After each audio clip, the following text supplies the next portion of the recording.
عارف والا سے بھائی محمد احسن لکھویرہ صاحب نے سوال پوچھا ہے۔ وہ لکھتے ہیں مفتی صاحب، ہم آپ سے یہ پوچھنا چاہتے ہیں کہ یہ جو جانور کو مصنوعی طریقہ سے حاملہ کیا جاتا ہے، یعنی ٹیکہ رکھوایا جاتا ہے، شرعاً یہ عمل کیسا ہے؟ ہم نے کسی سے سنا ہے کہ یہ طریقہ شرعاً جائز نہیں ہے، اور جس جانور کو اس طرح حاملہ کیا ہو اس کا پیدا شدہ جو بچہ ہے اس کا گوشت بھی حلال نہیں ہوگا، اس کی قربانی بھی درست نہیں ہوگی، اور اس کا دودھ پینا بھی حلال نہیں ہوگا، کیونکہ اس جانور کے باپ کا پتہ نہیں ہے۔ جبکہ آج کل اس کا چلن عام ہے اور لوگ اپنے جانوروں کو اس طرح حاملہ کروا رہے ہیں۔ ہم آپ سے یہ پوچھنا چاہتے ہیں کہ کیا واقعی یہ عمل ناجائز ہے، اور یہ جو باتیں لکھی گئی ہیں کیا واقعی یہ درست ہے؟ شریعت ہمیں اس طرح مصنوعی طریقہ سے جانور حاملہ کرنے سے منع کرتی ہے؟ برائے مہربانی جواب ضرور دیجیے گا۔ محمد احسن لکھویرہ۔ جی میرے محترم بھائی، سب سے پہلے تو جانور کو مصنوعی طریقہ پر حاملہ کرنے کا شرعی حکم عرض کر دیتے ہیں، پھر اس کے بعد جو اس سے پیدا شدہ بچہ ہے اس کے احکام ذکر کر دیں گے۔ آپ نے پہلا سوال تو یہ پوچھا کہ مصنوعی طریقہ پر جانور کو حاملہ کرنا یعنی ٹیکہ رکھوانا کیسا ہے؟ تو میرے محترم بھائی، شریعت اسے منع نہیں کرتی، شرعاً یہ ممنوع نہیں ہے۔ اتنا ضرور ہے کہ اگر فطری طریقہ پر حاملہ ہوتا جانور تو یہ نسبتاً اچھا تھا، اس میں فوائد زیادہ تھے چونکہ ایک فطری عمل تھا۔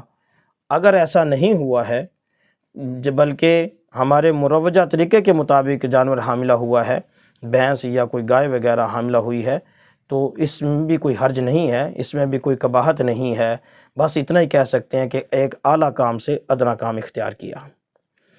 رہی بات یہ کہ یہ جو جانور حاملہ ہوتا ہے اس کے بعد اس کا جو پیدا شدہ بچہ ہے اس کا نہ دودھ حلال، نہ قربانی اس کی جائز، اور نہ ہی اس کا گوشت حلال، یہ ساری کی ساری جاہلانہ باتیں ہیں، من گھڑت باتیں ہیں، بے سر و پا باتیں ہیں۔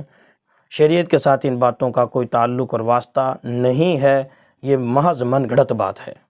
نہ ہی اس جانور کا دودھ ممنوع ہے، نہ ہی ایسے جانور کی قربانی، البتہ باقی شرائط قربانی کی پائی جائیں، محض اس وجہ سے منع کرنا کہ یہ چونکہ یہ ٹیکے سے پیدا ہوا ہے اس لیے یہ جو اس کی ماں جو حاملہ ہوئی تھی ٹیکے کے ذریعے سے حاملہ ہوئی تھی اس لیے اس کی قربانی درست نہیں، یہ نری جہالت کی بات ہے۔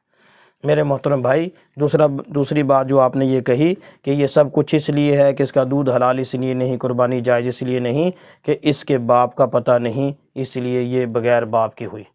میرے محترم بھائی، جانوروں میں جو سلسلہ چلتا ہے وہ ماں کے ذریعے سے چلتا ہے، باپ کے ذریعے سے اگر پتہ بھی ہو تو بھی اس میں کوئی فائدہ نہیں ہے، کہ اگر پتہ بھی ہو کہ یہ بھینس فلاں بھینسے سے یا یہ جو گائے ہے فلاں بیل سے حاملہ ہوئی ہے تو کیا فائدہ اس کا، اس میں اس کی معلومات ہونے کا کیا فائدہ، جبکہ جانوروں کا جو سلسلہ چلتا ہے وہ ماں کے ذریعے سے چلتا ہے۔ اس لیے میرے محترم بھائی، اس طرح کی من گھڑت اور بے سر و پا باتوں کو پھیلانا نہیں چاہیے، اس طرح کی باتوں سے اجتناب کرنا چاہیے۔ پہلے ہمارے معاشرے میں اس طرح کی من گھڑت باتوں کی بھرمار ہے، طرح طرح کی باتیں غلط پھیلی ہوئی ہیں، اس لیے ایسی باتوں سے بچنا چاہیے۔ ہاں، اس کی تردید کو پھیلانا چاہیے، اس کی تردید کو آگے پہنچانا چاہیے کہ یہ جو باتیں معاشرے میں غلط مشہور ہو چکی ہیں یہ غلط ہیں، ہم نے ان باتوں کی روک تھام کرنی ہے، ان باتوں کو غلط ثابت کرنا ہے، اور غلط کو غلط ثابت کرنا تو ایک بڑا اچھا اور احسن عمل ہے۔ امید ہے کہ بات سمجھ آ گئی ہوگی۔ میں پھر آخری بات ایک حتمی طور پہ کہتا ہوں کہ جتنی باتیں آپ نے لکھی ہیں ساری من گھڑت ہیں، اس کا شریعت کے ساتھ کوئی تعلق اور واسطہ نہیں ہے۔